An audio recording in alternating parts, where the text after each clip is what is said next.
doing something a little bit different, a bit more of a somber tone, learning about the sad past of Cambodian people.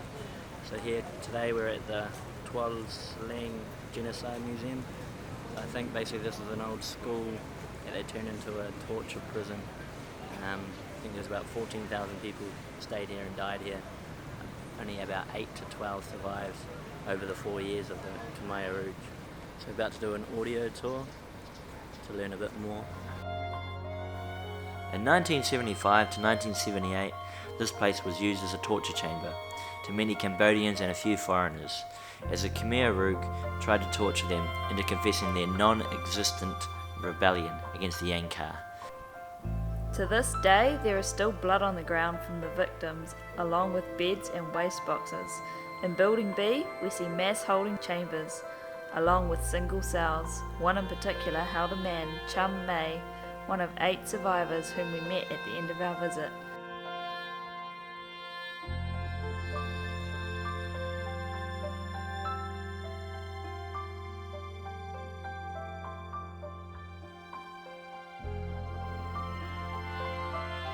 These levels are surrounded by barbed wire to prevent the suicide of prisoners being transferred, hoping for an end to their suffering. Torture instruments are found throughout the visit, while some survivors and stories of the less fortunate are able to be heard on the audio tour. Today the grounds look luscious and green when no more than 40 odd years ago this place was a home to ultimate torment and darkness. So as you can see, that was pretty intense, haunting, fascinating but haunting, something you'll never forget. Definitely recommend getting the audio and going to S-21. We actually got to meet Chum May, who survived the place, and he's very friendly and he's selling books and his own story, which is good. So we got one signed by him. It's always good to support people that have been through that sort of stuff.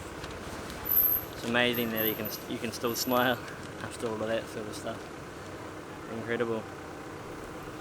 So after the S-21 torture chambers, the prisoners that weren't killed on site were transferred on a quick trip away to Chiang Ek, one of hundreds of killing fields, but the main one in Phnom Penh and Cambodia. We took this journey right after S-21, and we recommend that you do the same. Along the way you can think about the fear and hopelessness these poor souls felt on this journey. Previously an orchard and then a Chinese burial site, this was transformed into a field of horror, where at least 9,000 people were buried. Mass graves of up to 450 people are found, others of naked, decapitated women and children. The feeling here is surreal as the horror is unimaginable. Loud propaganda songs were played on speakers throughout to drown out the cries of the countless victims. The saddest and most horrid part of our whole Cambodian experience was a single tree, now covered in charm bracelets in remembrance, was used to kill innocent babies. Till this day, there are still bone fragments and old clothes of the victims buried, washing up along the paths that we walk.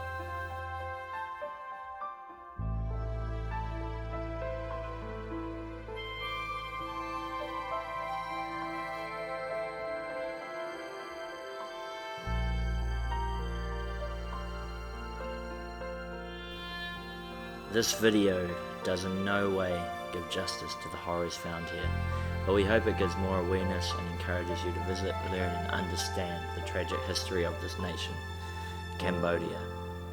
Astoundingly, the current Prime Minister is a former member of the Khmer Rouge. On a brighter note, today Cambodia is a place on the rise, bustling and thriving, with smiling faces, a sense of hope, and traffic jams.